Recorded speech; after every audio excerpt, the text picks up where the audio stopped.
38. So now we're going to do the bottom like we normally do. So if we could scroll down, Rav Mendel, thank you so much. Yes. Okay, so Chozon Ish was explaining up until now that he said a lot of things, but a big crux of his uh, the previous chapters of his ideas is that any thinking person will see this mysterious, unbelievable world where it's layer after layer of endless wisdom wherever we turn. And that will cause a person to reflect and come to the creator. Um, and we ended off, I believe, last time where he said we have imagination. Imagination could be a positive thing, but imagination could also be a detrimental thing because a person could start just running off and not being grounded in reality, not being grounded in a spiritual reality, spiritual awareness of the creator. And that could be very detrimental. So, and he contrasted that with a person having their seichel, their intuition, their divine intuition of thought, of understanding, discernment. Only a human being can discern.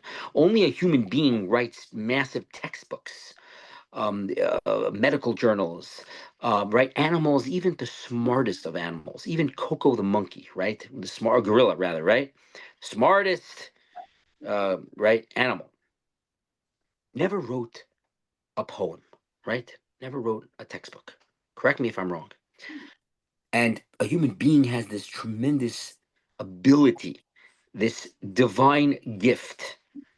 And if we use it properly, then we could come to great places. If we use just our imagination and we never get out of the sandbox, so to speak, like a child, we don't come with a seriousness in search of our spiritual side. So then the person will remain with the imaginative, and he won't necessarily come to Hashem. He'll just come to living a much more base life, a much more base existence, an existence where they're just involved with their physical needs. And that is a tremendous travesty because we all have a soul and we're in this world for the soul. So now, let us continue. The Chozon Ish now explains how recognizing the truth of Hashem's existence as the complexity of the human body makes apparent can enable a person to overcome the struggle between the intellect and the imagination. Okay. Kasher zacha seichel and of course we read the Hebrew and we're going to read the English afterwards. We like to read the Hebrew as well.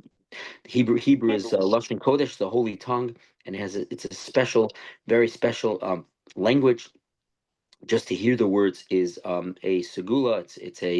It has an impact on all of us. Kasher zacha seichel adam liros amitas metziuso yisbarach. When a person's intellect, I'm sorry, which you one have are to you? scroll a little more on 38. We're on page 38. So I think you're going down. You're going further away. Maybe go up because now you're on 40. You're on 39. You have to go the other direction. Yeah. This is 38. This is 39, right? Right. Here Yeah, we go. 38. Okay. The Chazon now explains. You see that? yeah, A little further down. I see. Now, yeah, there we go. Perfect.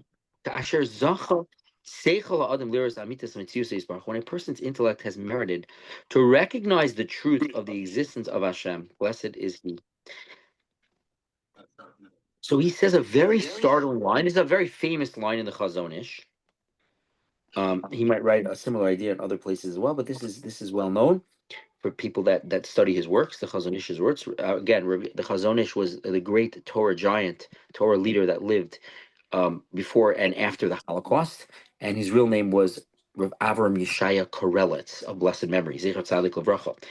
He's called a man of vision, Chozon Ish, and because of his works on Maimonides, he was a prolific author. He wrote tremendous works, very scholarly Talmudic works on Maimonides, and it's called the Chozon Ish, the man of the vision, and that's where he got. It's what's coined his name, his title, what people call him as. When a person is focuses on their intellect, they recognize the truth of the existence of Hashem. There is a creator. There's someone watching us, someone guiding us. He's immediately filled with boundless, joyous elation. V'nishmasei ne'ima alav. His soul feels sweet to him. V'hadimyon mashlam im haseichel. Imagination makes peace with the intellect. Okay?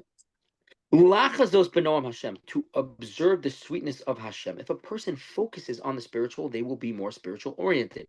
If they focus on God, they will be more geared to seeing God in their life and seeing the truth. If they don't, so then they won't. If they're all material, so then they'll be. That's what they're going to be. They're squandering the potential that they have inside. But when a person really gets serious, then he has a lot of joy. V'chol tanuge b'sarim chamku of avaru. And perhaps for some of us, we'll have to take his word for it because he was a very great man, extremely great. And perhaps we don't really believe him. Maybe. But he writes right now, he will find that all his desire for pleasures of the flesh, mundane physical pleasures, compared to the pleasures of kirvat Elokim, of closeness to Hashem, closeness to God, is all nothing. They slip away. Slip away. The nafshay ha'adina misatefes b'kedusha, while his delicate soul becomes enveloped in holiness. Kilu persha miguf ha'achur, as though it has separated itself from the compromised body. Right? If a person's just focusing on physical pursuits, physical pleasures, so their body, their spiritual side is compromised. But when a person focuses on the spiritual, that has no balance. Then everything else is meaningless. And he has taken flight in the highest heavens. Imagine, when you were a young child, when we all were young children, we had toys, and maybe the first day we got the toy our parents splurged on us and got us a really nice toy. Imagine many years later, someone gives you that toy. You'd say, okay, when I was a child, I'd like this, and maybe I'll have, fond memories of the toy, but I'm not going to start playing with it, right? Why? Because I have, in Hebrew, it's called, I have different hasagos. I'm not a child. I have different, understandings of what either the world has to offer, or I'm not the mind of a child, and rightfully so. Thank God I'm not, right? If our whole lives we'd want the same desires as an 8-year-old, as a 9-year-old, right? Something would be wrong with us, right? So you have to understand that we do have a physical body, and we do want to take care of that body, and sometimes we could go overboard with it, and we fuel the animalistic side to us, and then we go after that. But says the Chozon Ish, if a person realizes that you also have a soul, and with the soul comes kirvas Elokim, closeness to God, there's nothing in the world that compares to that. Okay? There's nothing in the world that compares that to that. Yes, many people have lots of money, right? My child told me they had a musical concert, very famous. I don't remember the name. It's not important. Last week, and they were telling me one of the singers performed maybe one song, $10 million they got for it. Another singer, another $10 million, right? Unbelievable. They sing on a stage for an hour and they get $10 million, money that most people are not going to see in their entire lives, right? But I ask you, are they happy people? Are they happy people? Or are they on how many medications, how much drugs, how much craziness in their life? Are they happily married? Do they have good relationships with others, right? Now, I'm not passing judgment. Perhaps they do. And if they do, then that means they're tapping in on something spiritual, something above, right? But just because a person has lots of money does not mean they're happy. Just because you have lots, right? And it's the opposite is true. If a person has lots of, after a while, it gets very stale. A person goes after, the various, tivus, women, or money, drugs, all these things, right? So after a while, it loses its lure. It becomes it just is not, it's not the same anymore. And then a person could really become sicker. He could become a deviant. He needs even crazier things to go after. So what is he doing? He's just going deeper and deeper in the hole that is just physical side is completely taking over. And that we see that, and that can happen to a person.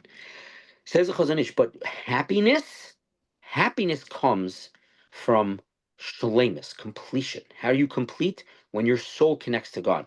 Let's continue.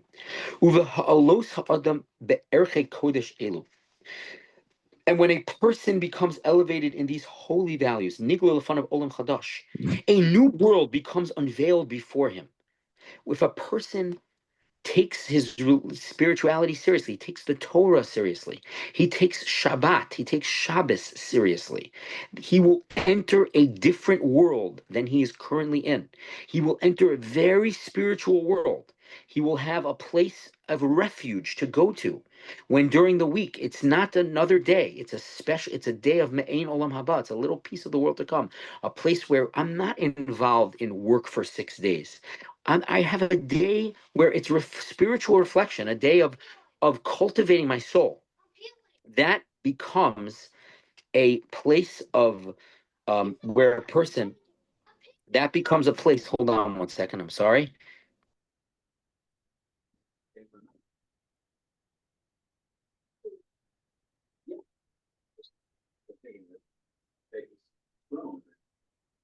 There's still a lot of daddy left. Yes, I do. Excuse me, I'm sorry. Anyway, so we have to realize this. If a person takes their religion, their spiritual side seriously, they work on themselves. They work on having serenity, having bitachon.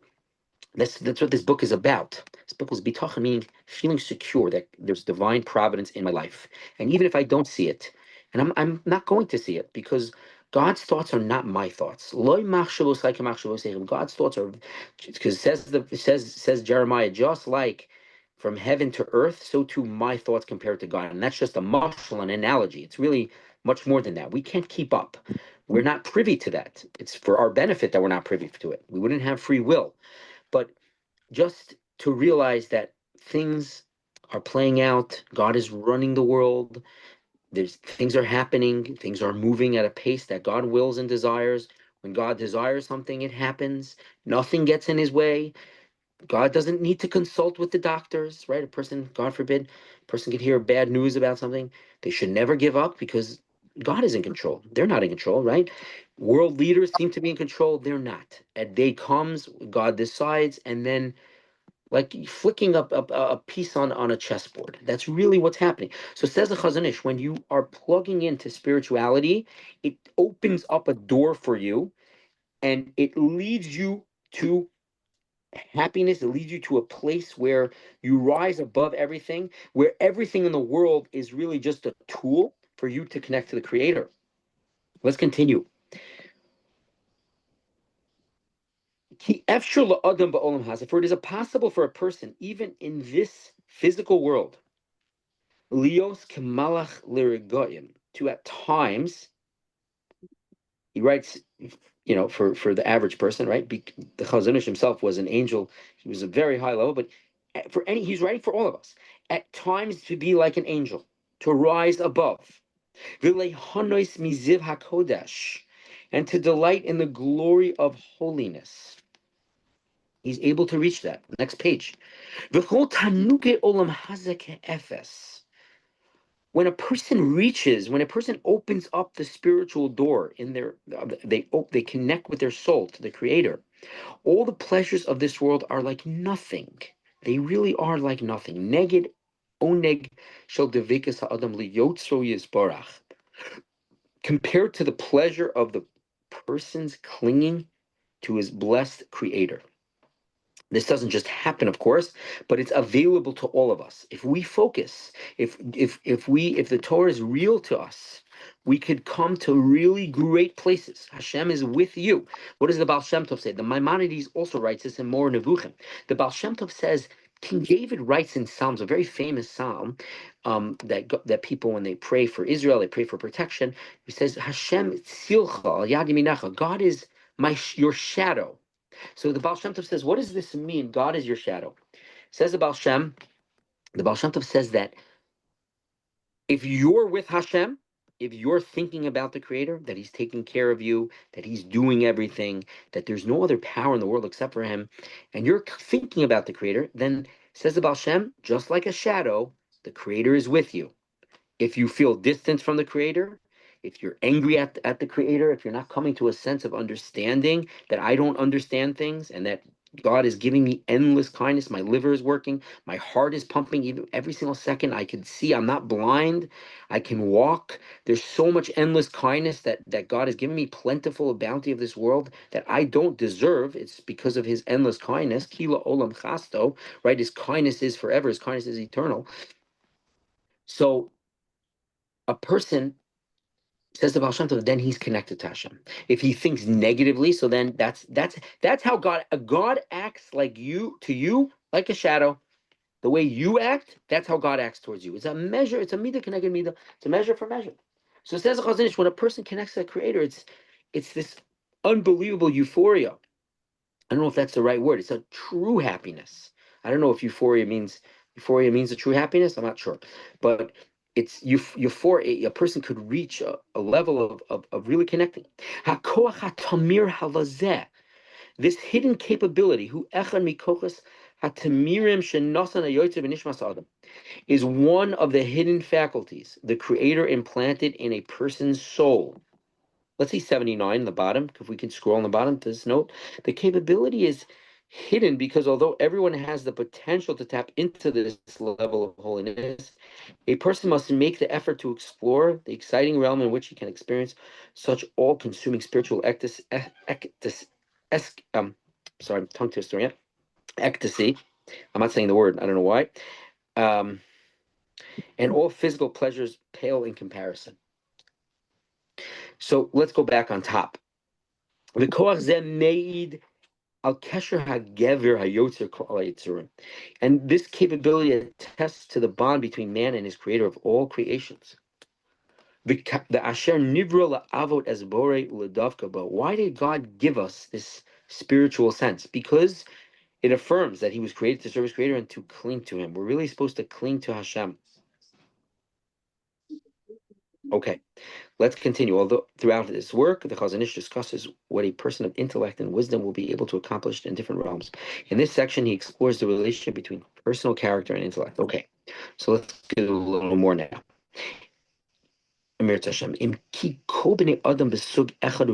Although all humans are of the same biological class and species, right? Our genetic makeup is a human being.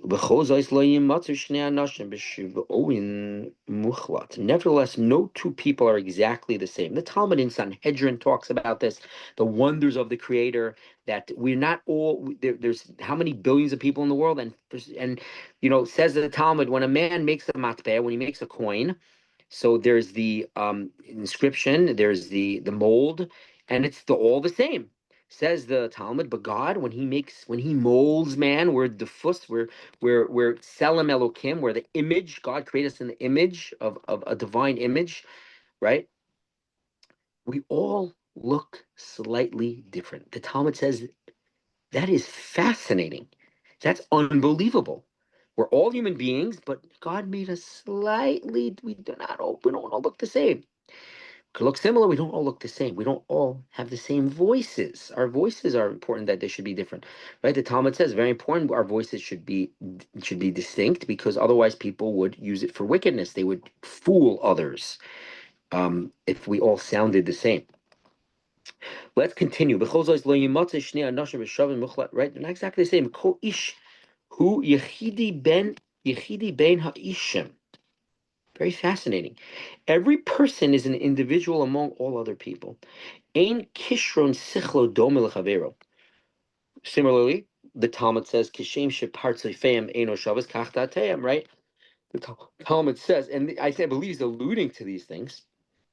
The Talmud says that just like we don't look the same, our faces look slightly or different or much very different. So too says the Talmud, we don't all think the same. Just like we don't look the same, we do not all think the same. That's what he's saying over here. A person's intellect capacity is not the same as that of his fellow. And his character traits are not the same as those of his fellow. Some people are very patient, others not so much. Some people have artistic inclinations, other people not so much. Every person has what to offer in the world and is unique. They're one in a billions. Let's continue. Next one, page 40. A natural consequence of this is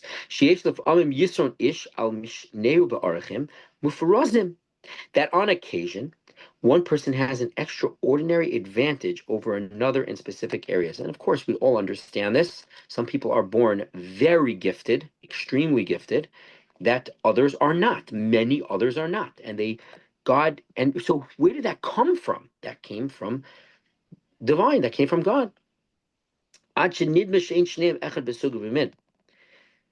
the extent that it seems that they are not even on the same type of species. Wow. Right? You can have one person, a very simple person, and he's about partying, having a good time. Then let's give a mundane example, not even a spiritual example. You have an MIT professor, right? Put in a room an MIT professor, right? I'm talking about the STEMs. I'm not talking about the liberal arts or other things, because that you could have similarities. But real science, math, right? What are they going to talk about? A guy who goes to the bar after working a day at work, and then MIT professor. It's apples and oranges. They have different inclinations, different likes, etc. I have the midas hanefesh, the differences in character traits. L'chora eino inyan v'kesher l'midas chachmasan shel ishim hanivdolim would seem at first glance to be distinct from and unrelated to the intellectual levels of different individuals. Let me read that again. The differences in character traits would seem at first glance to be distinct from and unrelated to intellectual levels. So your character traits and your intellectual traits are not the same. That's what it seems like.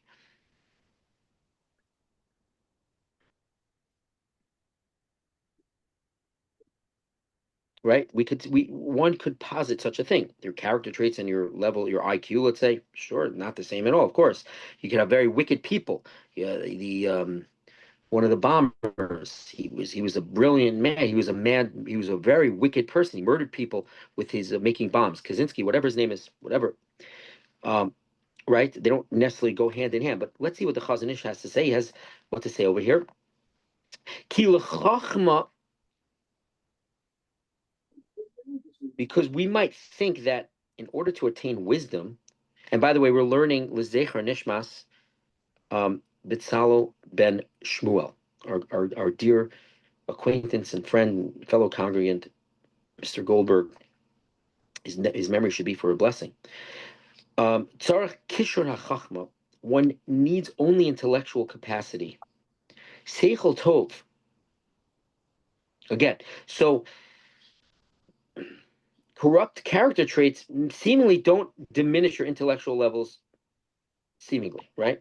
They don't go hand in hand. Kila chachma, we might think that to attain wisdom, tzarech kishur hachachma, one needs only intellectual capacity. Seichel tov, good sense. V'leiv maven, an understanding mind. Uma hefse b'kinyan chachma, and therefore, how is his acquisition of wisdom diminished? Imhu ish achzori, nutul midas arachim. If he's a cruel person, lacking compassion, you can have a smart man, but he's very cruel, right? Or let's say you have a haughty individual. He's an arrogant person, and he runs after honor. And other similar negative traits. Says the Chozon Ish. But this is in fact not so. Let's go now. We go on to 41. Hanefesh, because shortfall of nobility of character. He's saying a very deep understanding over here. We have to understand what he's saying. shortful of nobility of character, person that has negative character traits, v'noam hamidos, and pleasant character traits, hu chadal b'kinyan chachma, inherently constitutes a drawback in the acquisition of wisdom.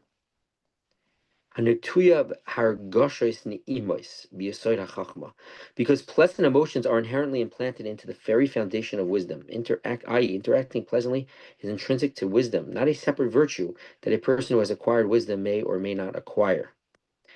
So the Chozen Ish is saying that your character traits, how you act, really is connected to your wisdom. We say this in the morning. King Solomon writes this: Reishis Chachma Yiras Hashem. What's the beginning, the building blocks of all wisdom? Is it mathematics, science? Where is it? Is it being able to deduce logically things, right? Shlomo Melech says it's none of those. It's really Yiras Hashem, awareness of the Creator, fear or awareness of God. That's the beginning of wisdom. If a person doesn't have that, so he doesn't even begin to really understand what things are all about. What is wisdom? Wisdom is understanding. If you don't understand the where everything came from, the Creator, from ex nihilo, from nothingness, right? So what do you? So you don't understand anything. You really, you really. Maybe you're gifted in a certain area. You could reflect on certain things, but you're like your basic understanding of the world is very flawed. And he's saying a similar idea that our character traits are inherent in every human being, positive character traits, that is, that we all understand that we should be compassionate. We all understand if someone slips on a banana peel and he falls, we shouldn't laugh at them. We should try to help them. We shouldn't kick them, or make their situation worse. And if a person does that, then they just don't have good. It's a part of their wisdom. They don't have understanding or discernment. This is what he says. Let's continue. Yesh ish mis, and there's a lot over here. Um, Hopefully we're gonna share this on the groups, and it's worthwhile to go over this every week to see the notes. We don't see the notes. Think about what he's saying. If anyone has any questions the following week, come back. We could talk about it. We're always open to questions. Yesh ish mis lezulas. There is a person who desires to benefit others. He pagsha im re'ehu hu leched leib. Therefore, meeting his friend gladdens his heart. This is for sure true. We're people. What's called social animals, right? We like companionship.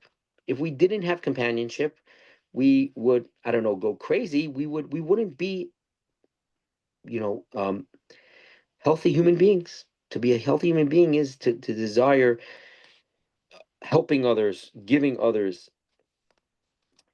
Um, Therefore, meeting his friend gladdens his heart. He greets him with pleasant face, right? And he shudders at the thought that perhaps he failed to achieve this his objective, to provide benefit according to his friend's nature. Sometimes we're, oh no, why did I say that about this person? Why did I do that? Perhaps he said something inappropriate. There's another fascinating line that he writes: for nothing pains his heart as much as the pain of offending his fellow. Sometimes you offend someone, it burns, it really hurts bad, worse than getting a physical injury. Sometimes, why did I do that? And I was so, why wasn't I more careful with the other person? Or depriving his friend of a kindness. His friend wanted something and he wasn't able to give it. Why is that? We have inside of ourselves the way God made us, that we want to be mitzvah. We want to bestow good on others. We want to give. We have that, right? The Talmud says it in a different way, very similar idea. Again, this is based on the Talmud. Talmud says more than the calf, the baby calf wants to nurse from its mother, from the cow. The cow has a desire to give its milk, of its milk. If it wouldn't have that ability, then it would be saddened, so to speak. It would be, we want to give. We want the ability to give. Why is that? Who put that inside of us?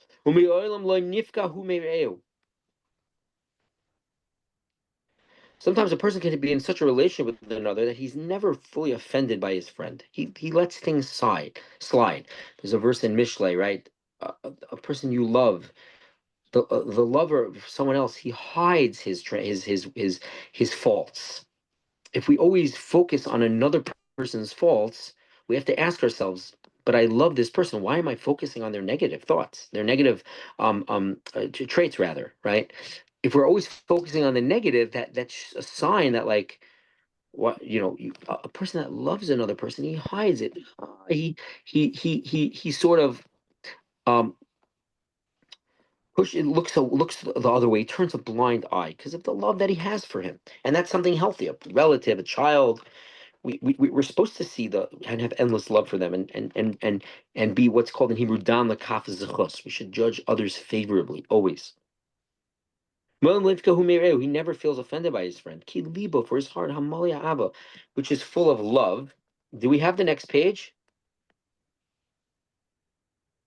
I don't think we do. No. No, we don't. Okay, so we're gonna hold it over here. Maybe next week, God willing, we will start with 11 again. I'm sorry, I apologize, but there's a lot over here to digest. There's a lot over here to think about. The Chozen Ish is writing many, many ideas. And to recap over here, he's saying that, first of all, if a person is grounded spiritually, that opens up doors that otherwise would be closed. You need artificial things to give you that happiness. And the artificial things, the physical pleasures of this world, are temporary. They're very temporary. They wear out very quickly, right? Maybe the first, sports car the guy got that you get, maybe it's amazing and it's a rush and it's awesome. But you know what? After week after week, month after month, and a year or two later, you're not even happy with it anymore. You need a new one now. It's constantly changing. So I ask you, where is the happiness in that? Where is that real happiness if it's something that doesn't have any last? Chazon Ish says a person that focuses on the spiritual, a person that genuinely connects to the Creator, then he opens a world to himself that is the highest level of connection, of joy, of happiness, of pleasure. And he says a person can reach a level. He writes at times in their life. He doesn't. He's so, and again, I think the emphasis of there is that we all, at one time or another, could reach those places, where a person has genuine connection to the Creator, genuine happiness. He feels all is well. He has shuvi nafshi lemenuchaychi. King David says, "Return my soul to your menucha, to your calmness rather, to being calm." Why? Why should I be calm? Because God is bestowing me. He's doing it for me. He's taking care of me. I don't have to worry. Ki gamal alai imo. King David says, I am like a baby, a nursing baby in their mother's arms. God is taking care of me. Is the baby concerned, worried? No, not at all. The baby's being held, and all it knows is its mother. It's got all the nourishment from the mother. The mother, changes it, washes him, takes care of the baby. King David says a person can reach a level where they feel that about God. God is taking care of him. He's kigamal alaimo. He's like a nursing child, the mother. And the Chozon Ish then said that Hashem made us all that we're different, and we have different capabilities.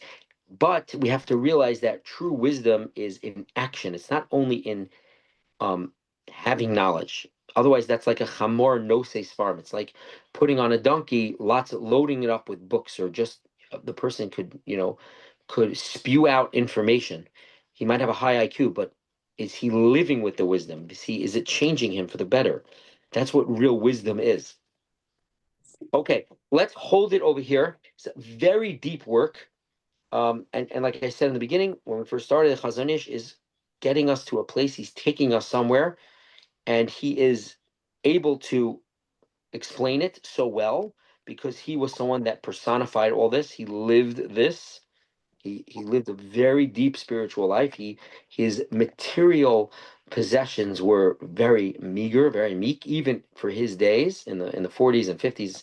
He was considered lived very meager means, and he was what he's writing about. He can only write about it because he experienced it. We can't, otherwise it doesn't hit the same way.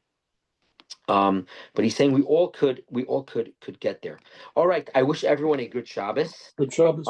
Next Thursday is so we're yeah. So the next holiday is going to be Shavuos, which is also coming out on a Thursday night, or is it Friday night? I don't recall. It's also the end of the week, but that's in a while. So God willing, we're back on regular programming. Unfortunately, in the summer, I don't know if it works well for everyone, but it's going to be a little bit later times because of the afternoon. The evening prayers is later, so it's probably going to be about between either 8 or 8:30. So stay posted that the times change a little bit. All right, take care, everyone, and have a wonderful Shabbos. Yeah. Good, You good too. Shabbos. Continue next week. Amir Tashem. God willing, we'll You continue next too. week. Bye-bye. Good Shabbos.